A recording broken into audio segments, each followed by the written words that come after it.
Mahuli, mga 2 oras pa. Ayun lang, oh. Yung mga nandun sa, sa Budumi.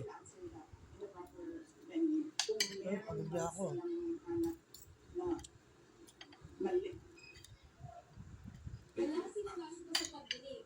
Ang kabok, daming ang kabok eh. Lamok. Hiningan din ang Vice Presidente ng reaksyon kaugnay sa pahayag ni Pangulong Ferdinand Marcos Jr. Hindi ko pa nababasa yung mga statement. Pero pag nabasa ko na, maganda kami lang sa loob.